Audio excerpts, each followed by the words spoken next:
data ledger, the digital record-keeping system for all big businesses to use around the world. That is our vision.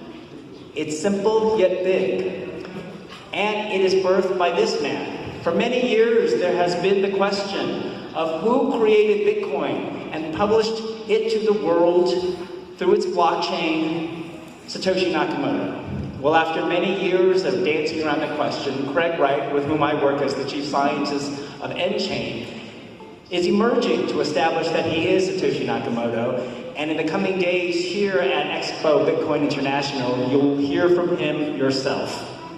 So, I'm so thrilled to talk to you here in Colombia, not just because it's my first time in this country, but you are a country who loves cryptocurrency.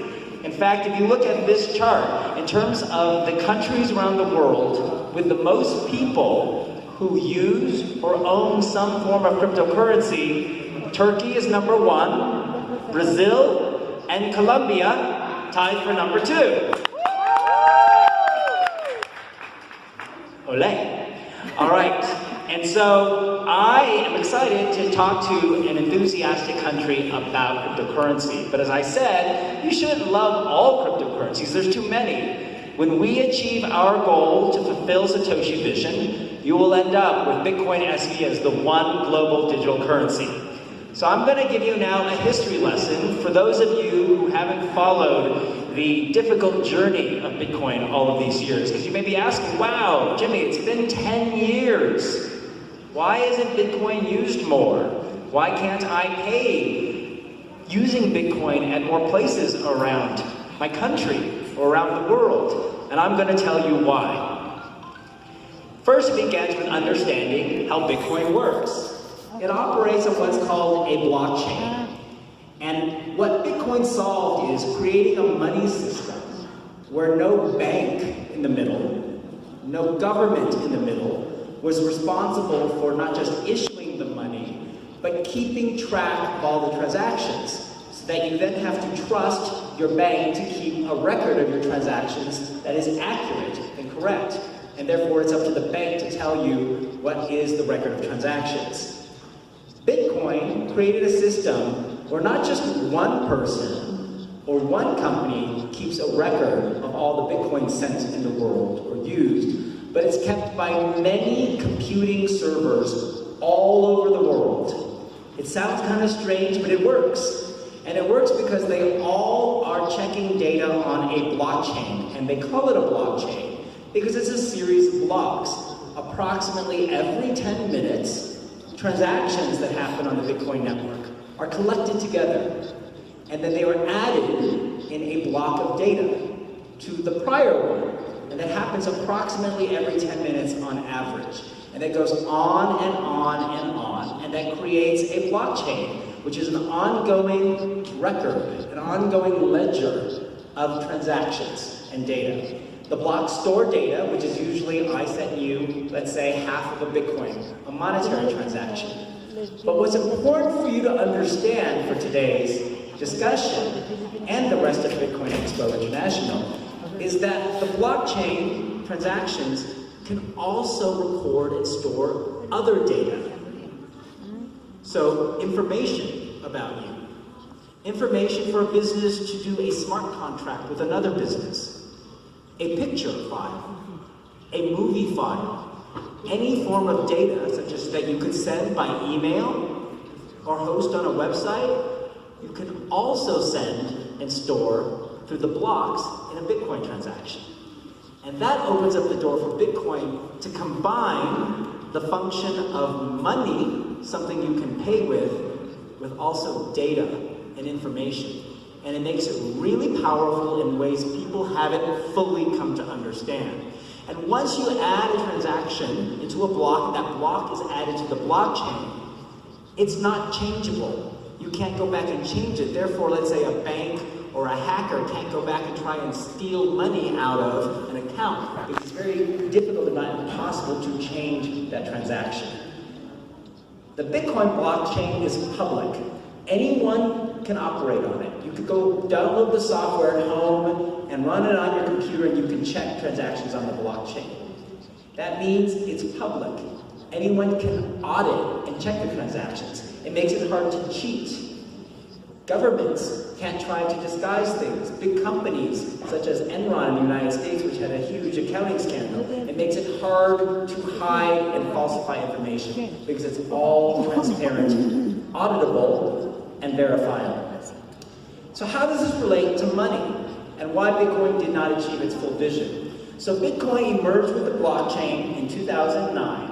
And at a certain point in time, some of the developers working in the ecosystem thought, you know what, it's dangerous to make the blocks too big because people might try to spam lots of transactions unnecessarily into it to cripple the network. And so for a period of time, they thought about keeping the blocks very small at 1 megabyte in size. That's not very big. A megabyte worth of data is about the size, if I were to take a picture on my mobile phone here of you right now, and send it to you, if you send pictures on your phone, that picture is about 1 megabyte in size.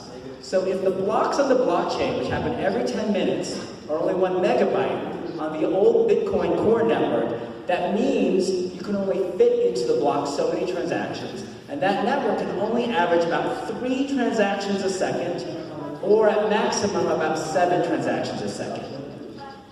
In much of the world, we use the Visa network for payments, for credit card payments.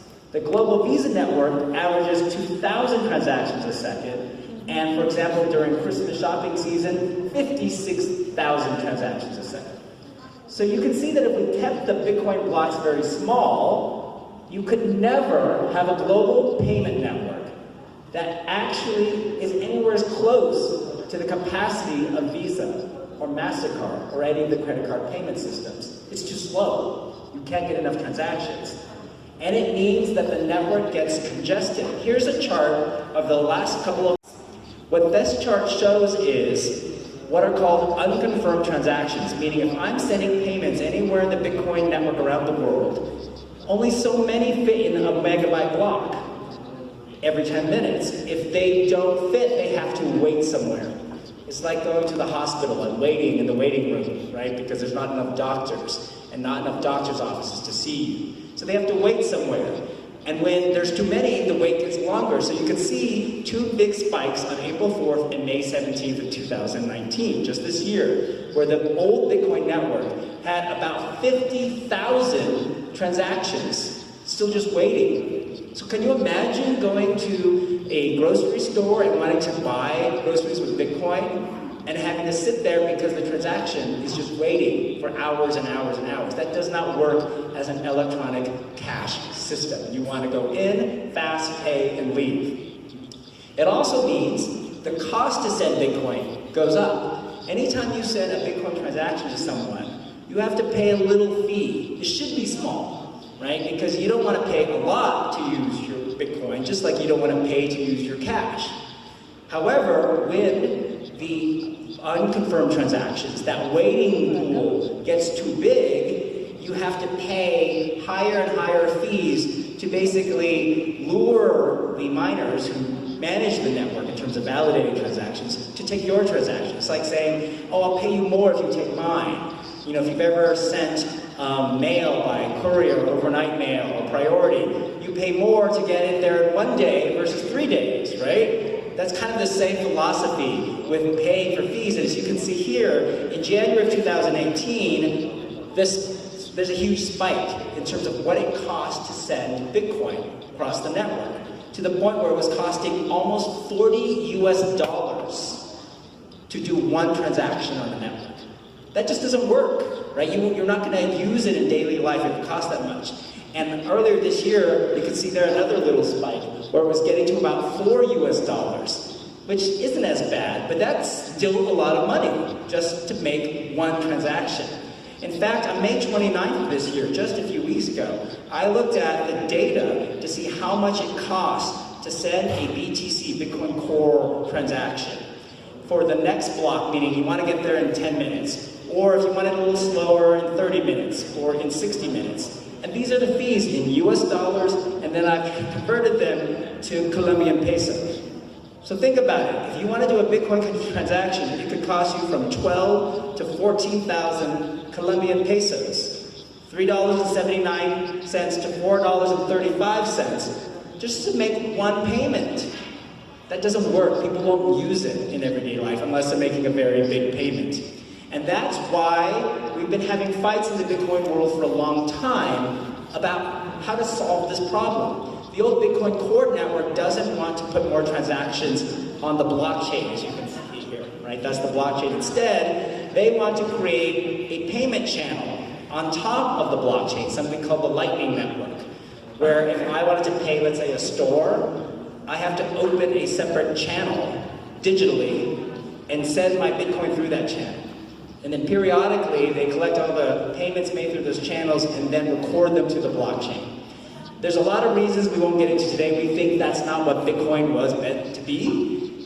It breaks the economic incentive model of Bitcoin because the miners who get the fees don't get the fees anymore because these payment channels are happening. And on top of that, it's really cumbersome. You have to run your own node, like a little modem device at home. Imagine if to use email, you had to run your own server or computing node at home just to send email. Like, who would do that? Like, my mother would never do that. My sister would never do that. They're totally technophobes.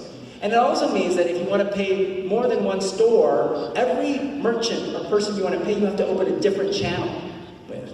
That just, it doesn't work.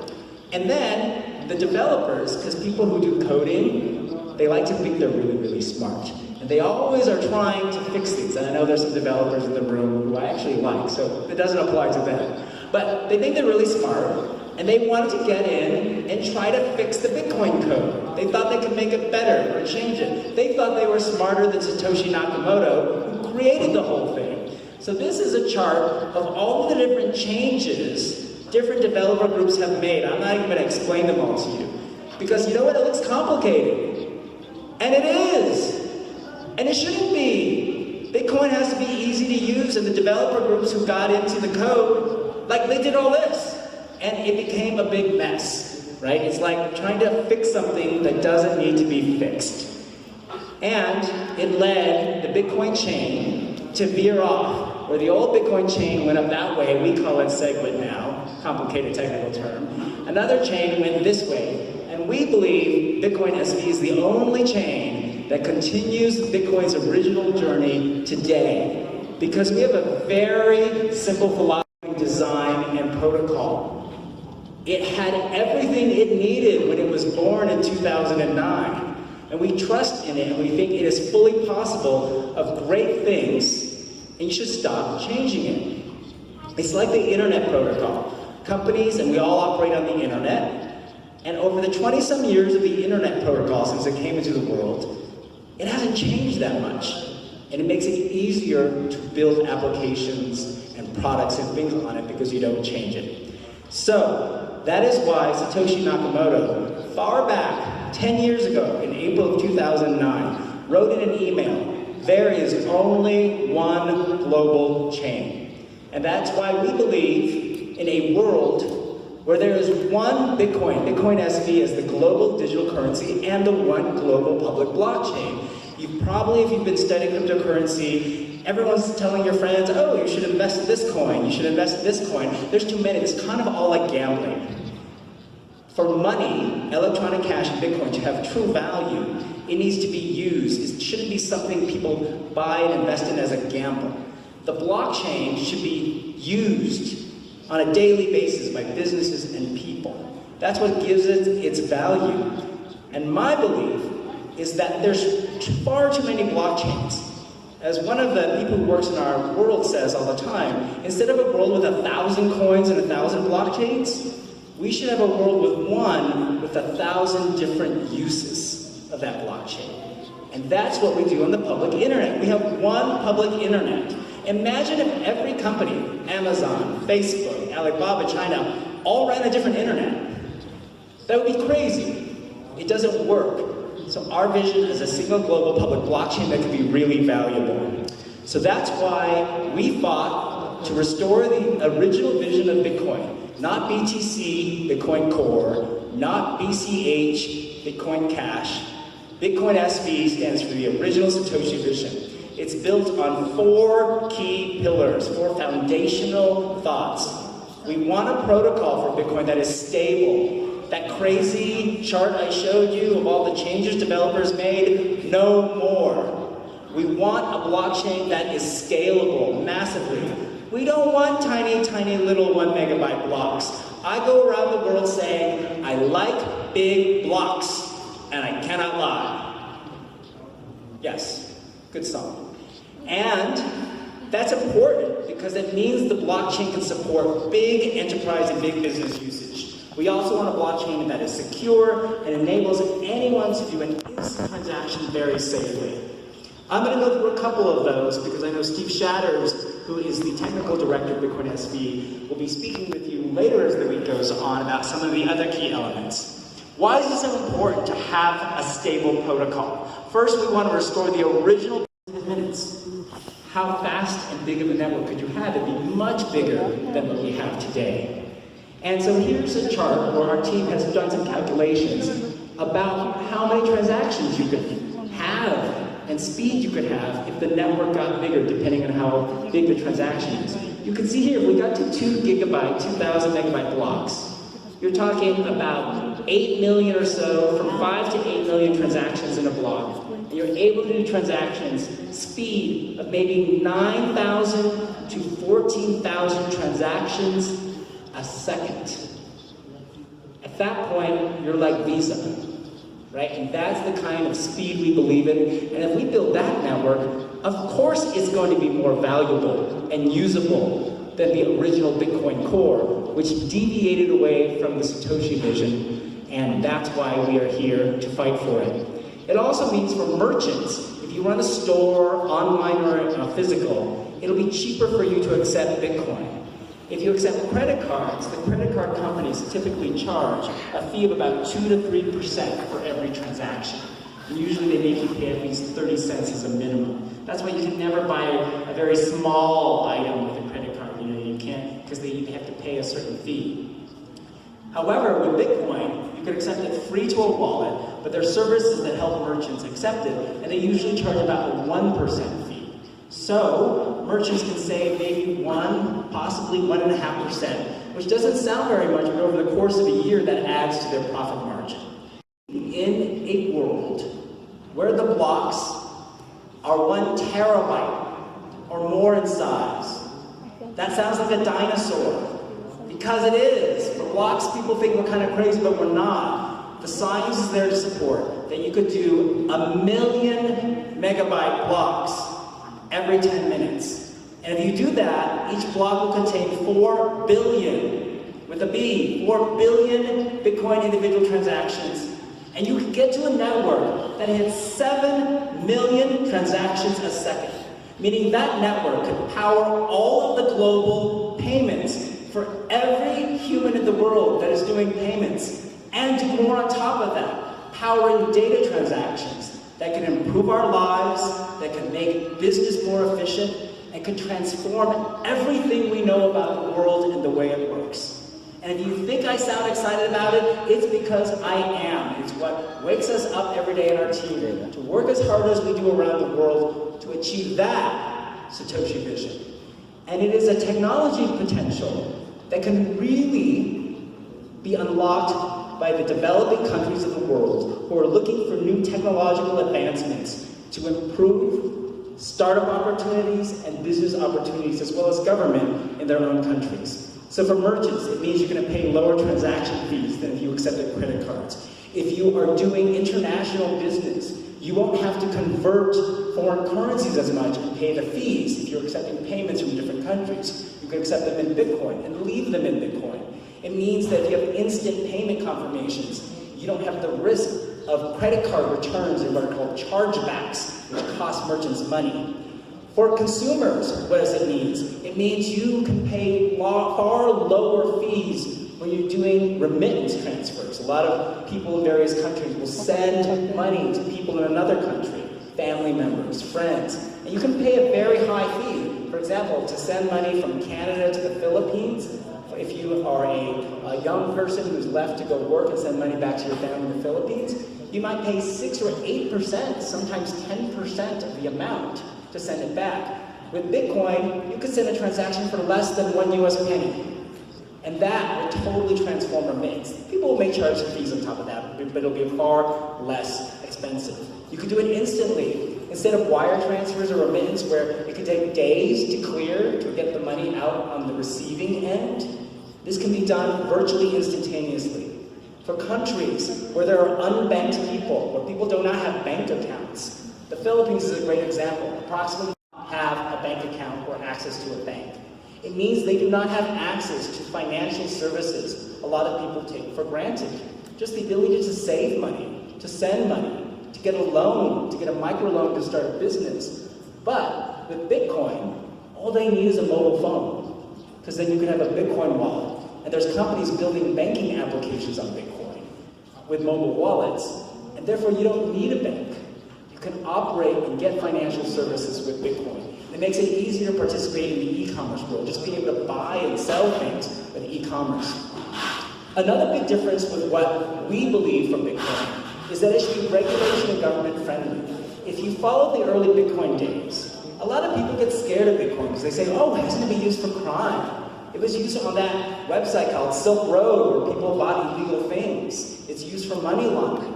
And all of that is true, just like with regular fiat, regular money. But we believe in a world where Bitcoin is regulation, government, and business friendly. And the reason that's necessary is we want this to be used widely around the world by billions of people.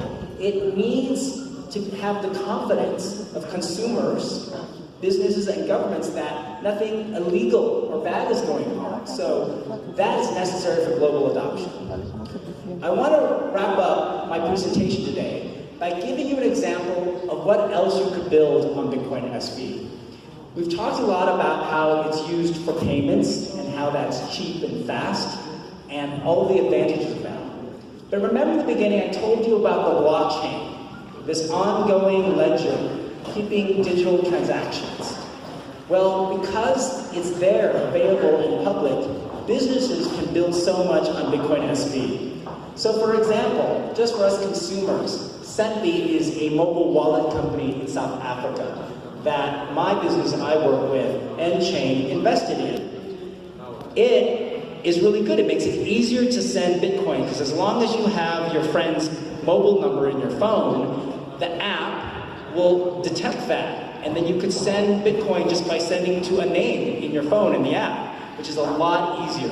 In addition, they have launched a program where people in South Africa, as well as other neighboring African countries, can go actually buy Bitcoin just at a store point. They've got about 50,000 retail store points, as you can see here in South Africa and other countries nearby, where it's really easy to buy Bitcoin with cash or with a credit card, and it gets just deposited instantly to their mobile app on their mobile phone. That makes it easier for people to access.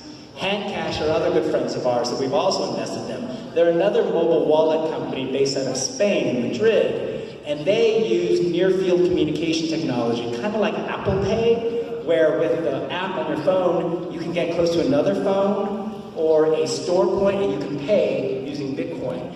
They also have developed something called Cashport. It's what's called an API. It's something that sort of plugs in and allows data to feed back and forth between digital places. So if you run a website, BitcoinSV, easily without doing anything, it just sort of plugs into your site.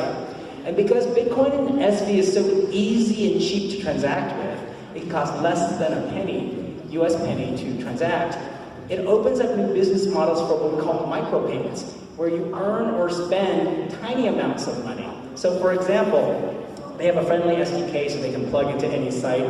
But new business models are this, like if you're watching video, instead of paying one price to watch a whole video, you might pay just, let's say, a penny every second, the longer you watch, which you can do with Bitcoin because the transaction fees are so cheap. You can reward interactions every time I like one of your pictures on Facebook or Instagram.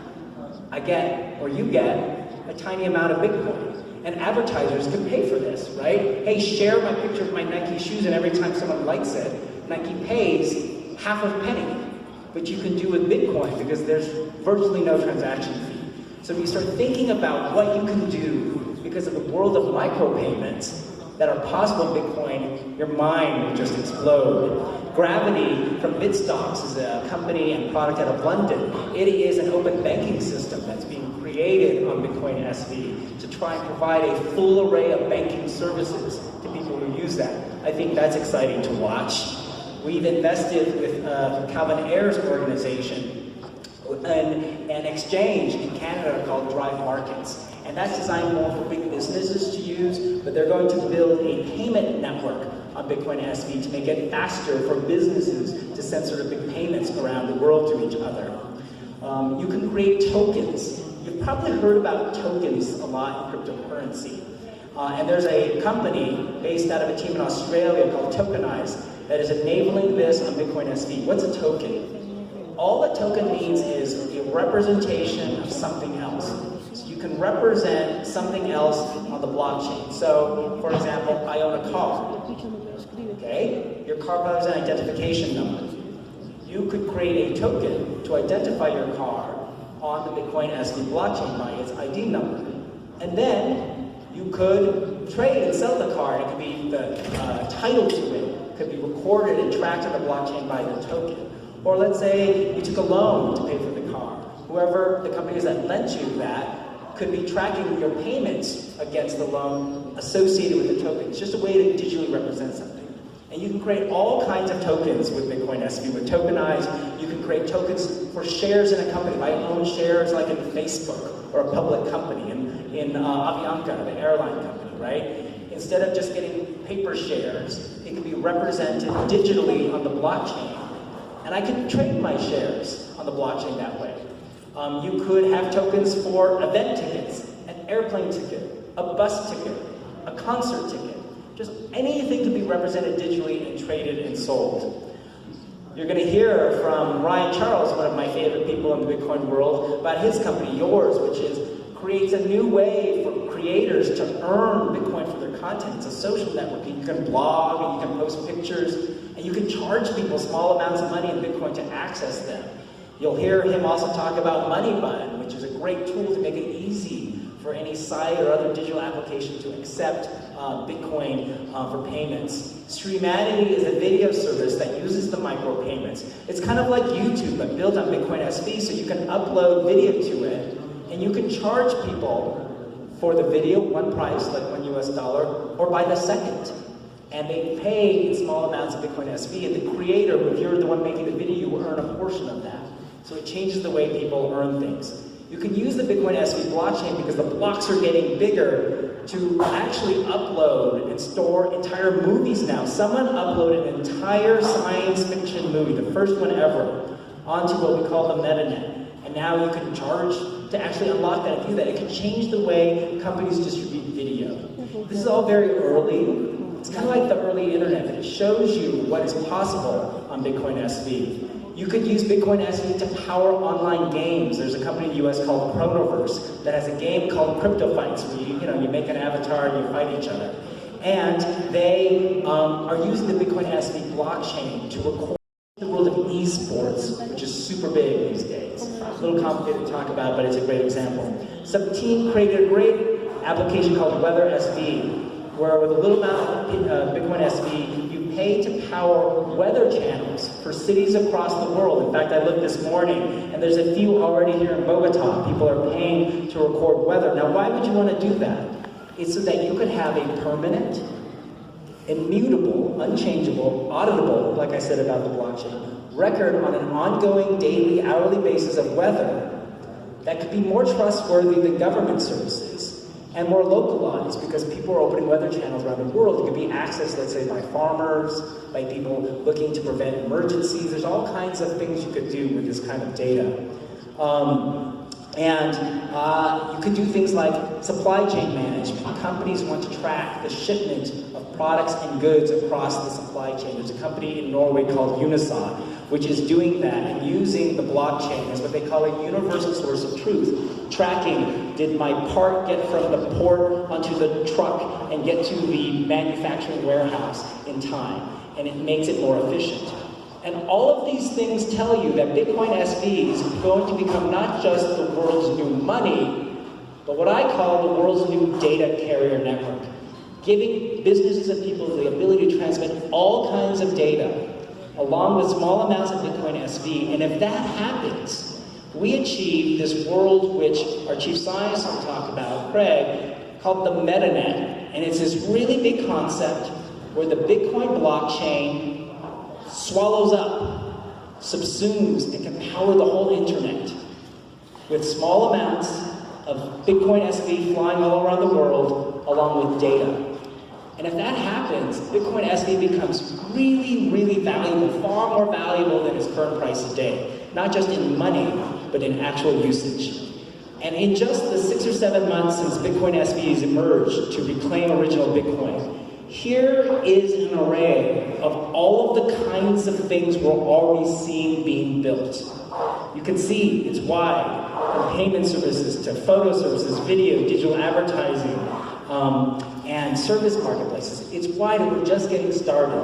And I'm so excited to see what the next 6 months, the next year, the next 5 and 6 years brings, because this is what Bitcoin was always born to be, and it was never allowed to be. What are the opportunities this means for countries like yours or regions like South America? It means improving the efficiency of cash. It improves the e-commerce system. It brings more financial inclusion to empower people no matter what income level you are. Whether you are wealthy or not, you can have more control of your money and access to more financial services. It means if you're an entrepreneur, you want to do a tech startup, there's a whole new world of BSV applications you can build. The time is now, when it's early and so much possibility is there. If you are someone associated with a big corporation, you could look at the BSV blockchain and say, oh my goodness, that is the most powerful, biggest scale data ledger anyone could ever think of, and I want to build my applications there. We're already talking with some of the best companies in the world about how they can use BSV for their blockchain, because you know what? All the other blockchains, including the original Bitcoin Core blockchain, don't scale enough to support big blocks, big business. And finally, even governments can use this to make things more transparent and honest and verifiable. For example, you could run voting on the blockchain so that you can track not who people voted for, but that votes were cast, and to make sure people don't double vote. You could put land title registries, property registries on the blockchain, so it's easier to track who bought and sold property and who owns it at any given time, because there's many countries where that's also kept on paper, in files in dusty rooms, that can all be digitized on the blockchain. So I know that was a lot of information, but it shows you why we're also excited to be here, to bring this Satoshi vision of what Bitcoin was supposed to always be to Colombia and so many other people in South America, so they can start understanding why these battles in Bitcoin mean something, and they mean protecting this vision of Bitcoin as a big block, cheap way to send money. It should be fast, instantaneous. It should empower people with the ability to control their money, and it should give businesses and tech entrepreneurs the technological power to build almost anything they want on a digital ledger that powers the whole world's business, that is open, transparent. The world of esports, which is super big these days. A little complicated to talk about, but it's a great example. Some team created a great application called WeatherSV, where with a little amount of BitcoinSV, you pay to power weather channels for cities across the world. In fact, I looked this morning, and there's a few already here in Bogotá. People are paying to record weather. Now, why would you want to do that? It's so that you could have a permanent, immutable, unchangeable, auditable, like I said about the blockchain, record on an ongoing, daily, hourly basis of weather that could be more trustworthy than government services and more localized, because people are opening weather channels around the world. It could be accessed, let's say, by farmers, by people looking to prevent emergencies. There's all kinds of things you could do with this kind of data. You could do things like supply chain management. Companies want to track the shipment of products and goods across the supply chain. There's a company in Norway called Unisa, which is doing that and using the blockchain as what they call a universal source of truth. Tracking, did my part get from the port onto the truck and get to the manufacturing warehouse in time? And it makes it more efficient. And all of these things tell you that BitcoinSV is going to become not just the world's new money, but what I call the world's new data carrier network, giving businesses and people the ability to transmit all kinds of data along with small amounts of BitcoinSV. And if that happens, we achieve this world which our chief scientist will talk about, Craig, called the metanet. And it's this really big concept where the Bitcoin blockchain swallows up, subsumes, and can power the whole internet with small amounts of BitcoinSV flying all around the world along with data. And if that happens, BitcoinSV becomes really, really valuable, far more valuable than its current price today. Not just in money, but in actual usage. And in just the 6 or 7 months since BitcoinSV has emerged to reclaim original Bitcoin, here is an array of all of the kinds of things we're already seeing being built. You can see it's wide, from payment services to photo services, video, digital advertising, and service marketplaces. It's wide and we're just getting started. And I'm so excited to see what the next 6 months, the next year, the next 5 and 6 years brings, because this is what Bitcoin was always born to be, and it was never allowed to be. What are the opportunities this means for countries like yours or regions like South America? It means improving the efficiency of cash. It improves the e-commerce system. It brings more financial inclusion to empower people no matter what income level you are. Whether you are wealthy or not, you can have more control of your money and access to more financial services. It means if you're an entrepreneur, you want to do a tech startup, there's a whole new world of BSV applications you can build. The time is now, when it's early and so much possibility is there. If you are someone associated with a big corporation, you could look at the BSV blockchain and say, oh my goodness, that is the most powerful, biggest scale data ledger anyone can ever think of, and I want to build my applications there. We're already talking with some of the best companies in the world about how they can use BSV for their blockchain, because you know what? All the other blockchains, including the original Bitcoin Core blockchain, don't scale enough to support big blocks, big business. And finally, even governments can use this to make things more transparent and honest and verifiable. For example, you could run voting on the blockchain so that you can track not who people voted for, but that votes were cast, and to make sure people don't double vote. You could put land title registries, property registries on the blockchain, so it's easier to track who bought and sold property and who owns it at any given time, because there's many countries where that's also kept on paper, in files in dusty rooms, that can all be digitized on the blockchain.